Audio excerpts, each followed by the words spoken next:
Hermanos, con la ayuda del Señor y del Espíritu Santo, quisiéramos estar hablando acerca del lugar santísimo. Vamos a hablar del lugar santísimo y vamos a estar hablando, hermanos, de tres aspectos necesarios a conocer sobre el lugar santísimo. Tres aspectos necesarios a conocer sobre el lugar santísimo. Y vamos a ver cada uno de ellos a modo de pregunta. En primer lugar, ¿qué es el lugar santísimo? ¿Qué es el lugar santísimo? En segundo lugar, hermanos, ¿cuándo y dónde entramos al lugar santísimo? ¿Cuándo y dónde entramos al lugar santísimo? Y en tercer lugar, vamos a estar viendo, si el Señor nos concede el tiempo, ¿qué actitudes debo de traer al lugar santísimo?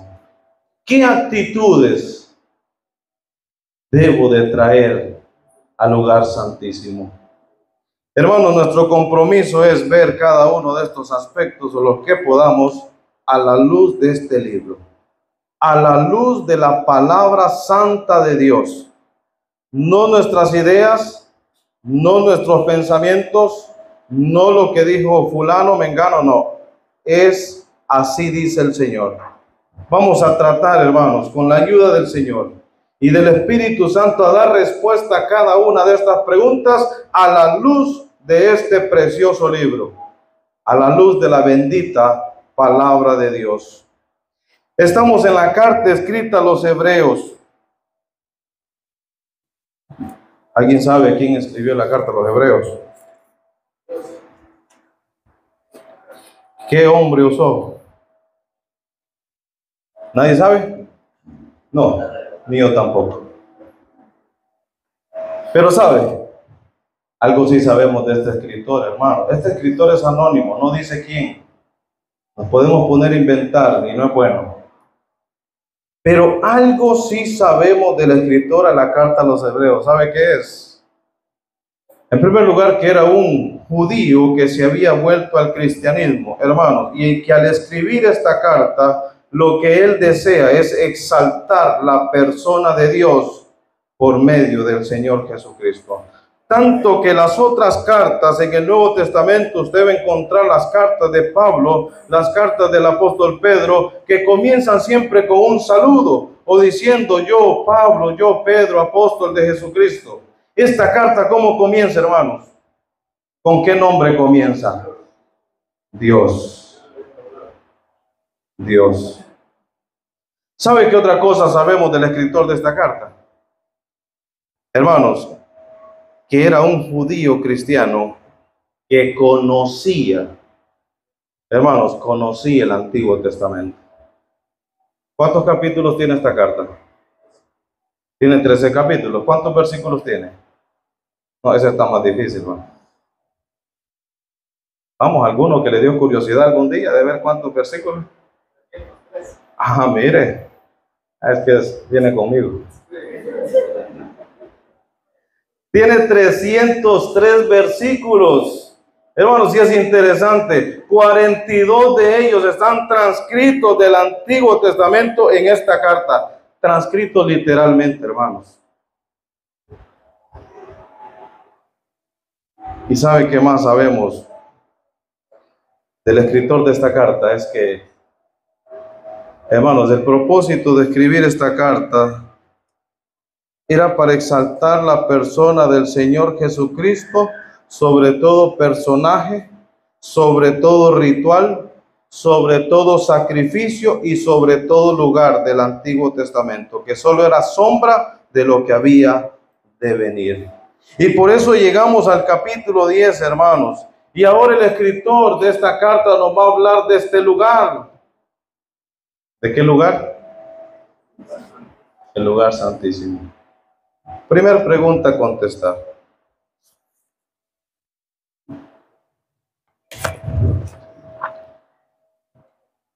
Primera pregunta a contestar, hermanos. ¿Qué es el lugar santísimo? ¿Qué es? Como bien dijimos, el escritor de esta carta, conociendo el Antiguo Testamento, en el capítulo 9 nos dice Hermanos, ¿dónde estaba el lugar santísimo? Dice que primeramente hubo mandamiento de culto y de santuario terrenal. A Moisés se le mandó edificar el tabernáculo. Posteriormente, hermanos, posteriormente, David tuvo la idea de que el arca de Dios estuviera en una casa, pero se le dijo a David, tú no la vas a construir. ¿Por qué? ¿Se acuerdan? Porque era un guerrero, había derramado mucha sangre, pero tu hijo la va a construir. Salomón, hermanos, construye el templo. Tanto el tabernáculo como el templo era una especie de salón que estaba dividido por un velo. La primer parte, ¿cómo se llamaba? ¿Se acuerdan? Se llamaba lugar santo. Donde estaba, hermanos, dice la palabra del Señor, donde estaba el candelabro y la mesa de los panes de la proposición. Luego del velo, hermanos, el siguiente lugar, ¿cómo se llamaba?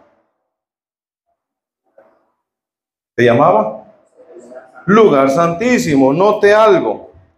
De santo se usa su superlativo, es decir, de santo cambia santísimo, agregándole esta terminación de ísimo, que es el superlativo. ¿Qué es un superlativo, hermanos? Es aquello que indica el grado más alto o la mayor intensidad de la cualidad que se expresa. Por ejemplo, que nosotros los que estuvimos ayer aquí en la reunión, nos dijeran, ¿cómo estuvo el almuerzo? ¿Estuvo rico? ¿Cómo diríamos? No, no estuvo rico. Estuvo riquísimo. Si nos preguntaran, ¿y sus hijos son bellos? ¿Qué diríamos nosotros? No. ¿Son qué? Sí, porque son los de nosotros, ¿verdad? Hermanos, ¿por qué de santo pasa santísimo ese lugar? ¿Por qué lugar santísimo? ¿Por qué el Espíritu Santo usa esta palabra para darle la mayor importancia, la mayor intensidad, la mayor relevancia a ese lugar? ¿Qué lo hacía tan importante? Bueno, podríamos pensar, es que ahí estaba el arca de Dios, con el propiciatorio, que por cierto, solo un hombre, una vez al año, podía entrar a ese lugar. ¿Quién era ese hombre? El sumo sacerdote. Hermanos, solo una vez al año. Podríamos pensar, ¿será por eso de la importancia de este lugar? Porque el arca estaba ahí. Porque el sumo sacerdote entraba una vez al año a hacer expiación de los pecados de ignorancia del pueblo. ¿O sería por los elementos del arca, hermanos? El arca tenía 3 elementos dentro de ella. ¿Recuerda cuáles eran? La vara de Aarón, el maná y las tablas. Cada uno de esos elementos, hermanos, nos hablan de la persona de nuestro Señor Jesucristo. Pero ¿sabe realmente por qué se llamaba lugar santísimo? ¿Por qué la importancia de este lugar? ¿Por qué la relevancia, hermanos? ¿Por qué pasaba de santo a santísimo? ¿Quiere saber la respuesta? Levítico capítulo 16. Vamos a leer, hermanos, el versículo 2. Dice la palabra del Señor. Y Jehová dijo a Moisés, di a Aarón tu hermano que no en todo tiempo entre en el santuario detrás del velo. ¿Dónde es esto? En el santuario detrás del velo. ¿Dónde era? En el lugar santísimo. ¿Por qué? Sigue diciendo, delante del propiciatorio que está sobre el arca. Oiga esto, dice, para que no muera. Aquí está la razón, hermanos. ¿Por qué? Dice el versículo al final, porque yo, ¿qué dice? Porque yo apareceré en la nube sobre el propiciatorio. Hermanos, vamos a ver, aquí está la respuesta. ¿Por qué se llamaba lugar santísimo? Hermanos, sencillamente. La respuesta es sencilla, pero lo que está pasando ahí no es sencillo. Se llama lugar santísimo porque ahí se manifestaba la presencia del Dios santo, la presencia del Dios vivo, la presencia de aquel que es verdadero, hermano, la presencia de aquel que es grande. Tanto, oiga esto, tanto que Salomón cuando dedica el templo, hermanos, y que era una casa majestuosa, y él se hace una pregunta, el hombre más sabio de aquel entonces, el hombre más sabio con la sabiduría de Dios, él le pregunta a Dios y le dice, bueno, nosotros te hicimos esta casa, pero algo yo no entiendo. ¿Cómo es que tú vas a habitar en esta casa? Si los cielos de los cielos no pueden contener, ¿qué le digo? No pueden contener tu gloria. Los cielos de los cielos. ¿Cuántos cielos hay, hermanos? Bíblicamente.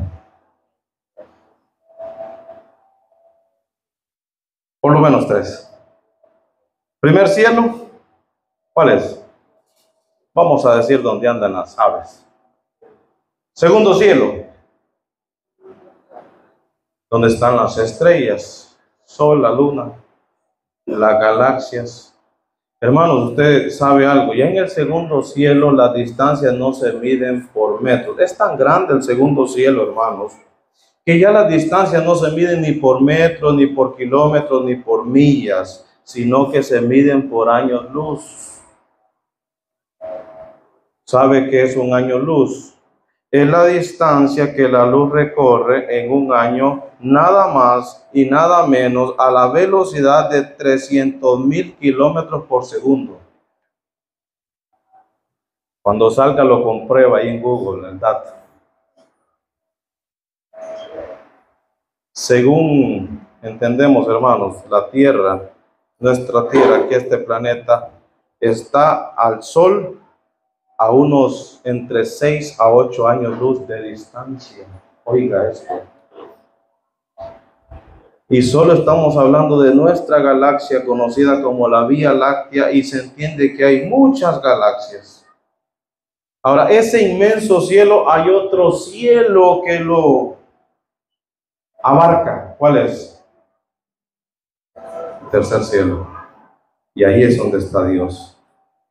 Hermanos, y dice Salomón, los cielos de los cielos no pueden contener tu gloria. ¿Cuánto más esta casa? Pero hermanos, Dios había prometido que ahí iba a estar su presencia. Por eso se le llama el lugar santísimo. ¿Qué es el lugar santísimo?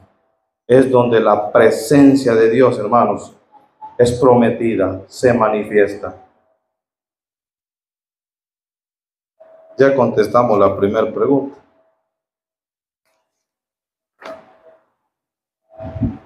Vamos por la siguiente. Segunda pregunta. Y aquí es donde de repente la mente de muchos va a estallar, pero lo siento mucho. ¿Cuándo y dónde entramos al lugar santísimo? Esta es la pregunta del millón. ¿Cuándo y dónde entramos al lugar santísimo, hermanos? Literalmente el lugar santísimo estaba ¿dónde? Después del tabernáculo estuvo ¿dónde? Ayúdeme para que no pierda la línea. Después del tabernáculo estuvo en el templo. Hermanos, pregunta, ¿hay templo hoy por hoy? ¿Hay templo en Jerusalén, hermanos? No hay. Fue destruido el año 70 de nuestra era por órdenes de aquel emperador Nerón en ejecución del general que, por cierto, se llamaba Tito.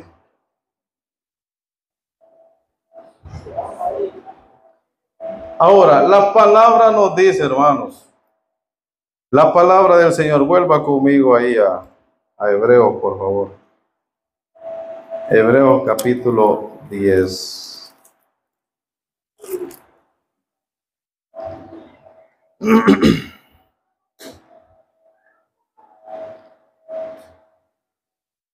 Note, hermanos, que la palabra está haciendo una invitación presente. Así que, hermanos, teniendo la libertad de entrar en el lugar santísimo. Esto es presente, hermanos. Podemos entrar. ¿Usted cree que podemos entrar al lugar santísimo hoy? Ok. La pregunta, ¿cuándo y dónde entramos al lugar santísimo? Recuerde que no hay templo, ya no hay templo, hablando literalmente. Y le voy a dar un dato, hermanos, dicho de paso, hablando de esto. ¿Usted cree que la gran tribulación es después del arrebatamiento de la iglesia?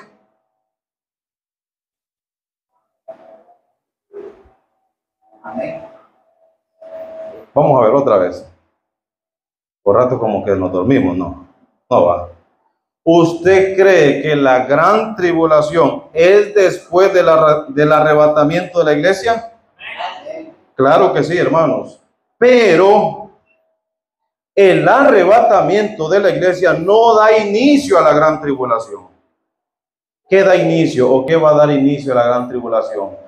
Cuando aquel varón que la Biblia lo llama como el anticristo logre firmar, hermanos, un acuerdo de paz entre judíos y musulmanes para reconstruir el tercer templo y se cumpla la palabra que está en 2 Tesalonicenses capítulo 2, que este varón se va a parar en el templo y va a decir: dejen de adorar a ese Dios porque yo soy Dios. Esa palabra ahorita no se puede cumplir porque no hay templo. Se va a reconstruir el tercer templo. Pero este solo fue un dato, hermanos.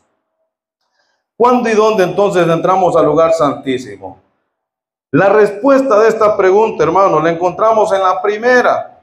Si el lugar santísimo es donde la presencia de Dios está prometida y se hace manifiesta, ¿a dónde se nos ha prometido a nosotros la presencia de Dios? ¿Dónde está ese versículo? ¿Cita? Mateo, ¿qué? 18, ¿qué? Mateo, léalo, hermanos, leámoslo. Porque donde están dos o tres, y póngale cuidado a esta palabra, congregados, no juntos, congregados en mi nombre, ahí estoy yo en medio de ellos. Hermano, la palabra congregados aquí en su original significa conducir juntos.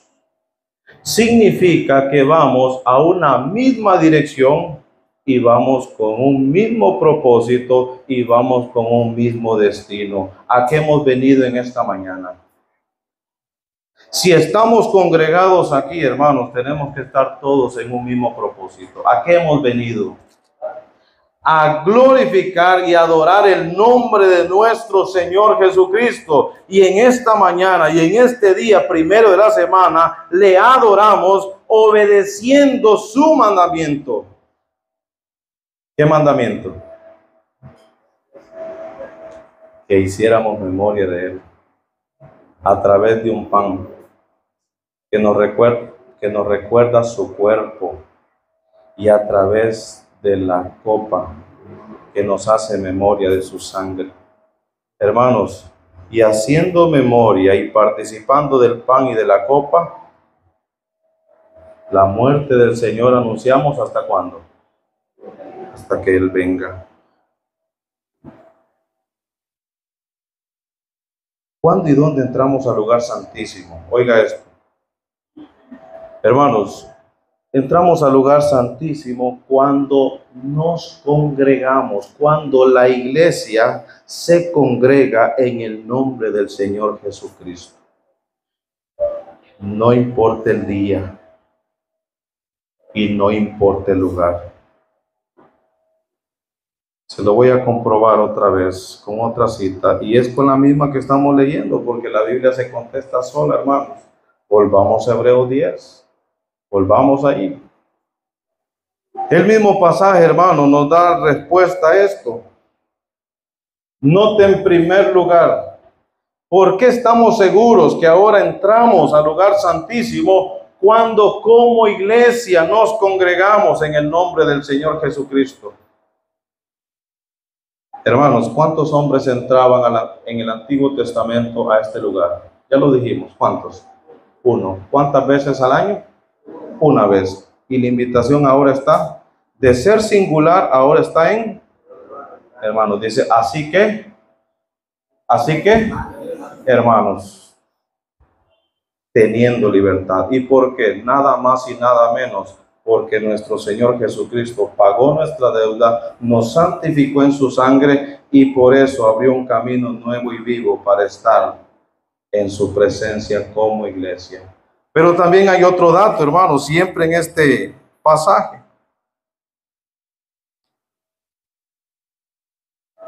Note que el escritor a los hebreos, hablando del lugar santísimo, el pensamiento termina en el verso 25.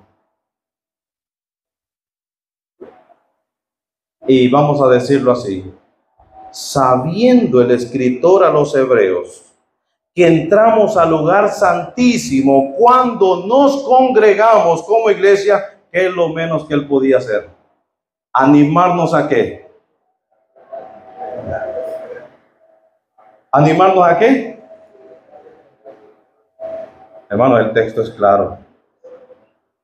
Él dice, ya que entramos al lugar santísimo, cuando como iglesia nos congregamos, hermanos, no dejemos de congregarnos, como algunos tienen por, ¿cuál es su costumbre?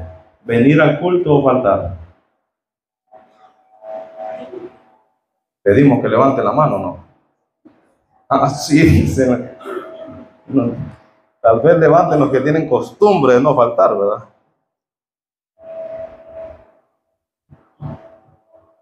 Hay por lo menos, hermanos, 7 excusas válidas para faltar al culto. ¿Se la sabe? No se la sabe. 7 excusas válidas. Primero, que esté más ocupado que Noé. Segundo, que esté lloviendo más que el diluvio. Tercero, hermanos, que usted esté más enfermo que Job.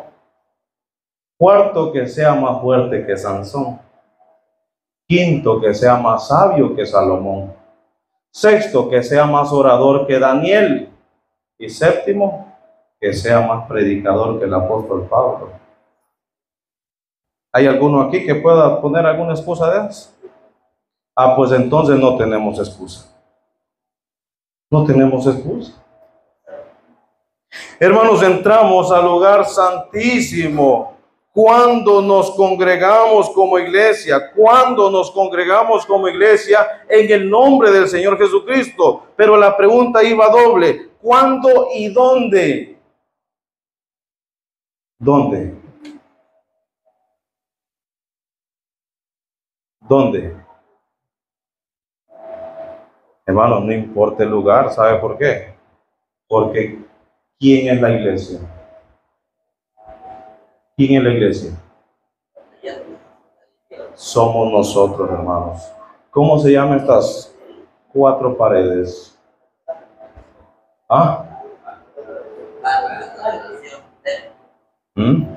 Bueno, yo no le he visto el rótulo, pero a muchas le miramos el rótulo con el nombre. Este local sencillamente se llama Sala Evangélica. ¿Y por qué? Porque es un salón donde se predica el qué. Hermanos, no importa el lugar. Por eso el Señor le dijo a la mujer samaritana: vendrá la hora que ni en este monte ni en Jerusalén van a adorar, porque el Padre anda buscando verdaderos adoradores que le adoren en espíritu y en verdad, hermanos. No solo un día a la semana, peor, no solo una hora en ese día, o hora y media, 2 horas. No sé acá, pero por allá nos enseñaban que llegábamos al lugar santísimo solo el día domingo, que entrábamos al lugar santísimo solo cuando partimos el pan. El versículo, el texto no habla nada de eso, hermano. Yo no lo he encontrado. ¿Y sabe qué resultados hemos cosechado por haber enseñado eso? Y no son resultados buenos, son resultados negativos. Y sin duda, el lugar santísimo, entramos a adorar, hermanos. Adoramos cantando, adoramos orando, adoramos predicando su palabra, adoramos como en este día, obedeciendo el mandamiento del Señor. Pero cuando se ha enseñado esto, hermanos, ¿sabe qué hemos hecho? En primer lugar, dos resultados malos. Se ha limitado la adoración a un día. Y como ya le dije, lo más peor, a 1 hora o 2 horas por mucho. Hoy van a ser 2 horas, pero no más.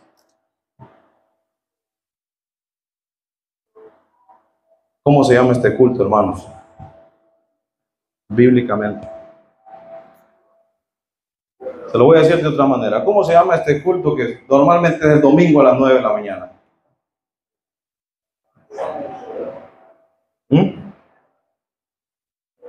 No, bíblicamente. ¿Cómo se llama? Ok, se llama partimiento del pan. No se llama culto de adoración. Porque cuando nosotros le hemos puesto ese nombre, creemos que solo este ratito venimos a adorar. Hermano, eso se llama religión. Yo tenía un compañero mormón. Mire, de lunes a sábado era un diablo. Pero el domingo ni lo buscábamos. Andaba, pero tan recto. Pero el lunes volvía a ser el mismo. La religión, hermanos, tradicional hace lo mismo. Nosotros no. Nuestra adoración, ¿cuántos días a la semana? ¿Cuántos días? 7. ¿Cuántas horas? Hermano, tenemos que ser adoradores 24/7. Porque adoración es andar en la voluntad de Dios, sencillamente. En el contexto que el Señor le dijo a la mujer samaritana, el Padre anda buscando ¿qué? No, anda buscando ¿qué? Verdaderos adoradores. En ese contexto, los discípulos le quieren llevar comida y le dicen, no se preocupen, mi sustento, mi comida, lo que a mí me satisface es hacer la voluntad de aquel que me envió. Hermanos, la verdadera adoración es hacer y andar en la voluntad de Dios todo el día, todo el tiempo, no importando el lugar.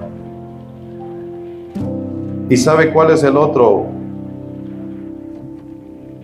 resultado malo, hermanos? Le dije 2 y con esto termino. Se limita la adoración a un día y lo peor, a 1 hora, y hemos cosechado creyentes domingueros. Es que yo soy verdadero adorador, pues. Y vengo al culto de adoración.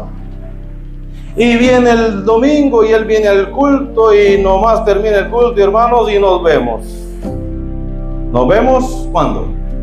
El otro domingo. Y hay unos que son más espirituales. Mire que solo a partir del pan viene. No sé si habrán de esos aquí o en sus congregaciones. Tan espirituales que no, yo solo a partir del pan. La enseñanza no es para mí, no es parte. Oh hermanos, ¿cuánto necesitamos seguir aprendiendo de este precioso libro? Entramos al lugar santísimo, hermanos, cada vez que como iglesia nos congregamos en el nombre del Señor Jesucristo. Y si usted quiere saber qué es congregarse como iglesia, solo tiene que leer Filipenses 1:1. Santos, obispos y ¿qué? Y diáconos. Que esto nos pueda servir, hermanos. Que el Señor nos bendiga.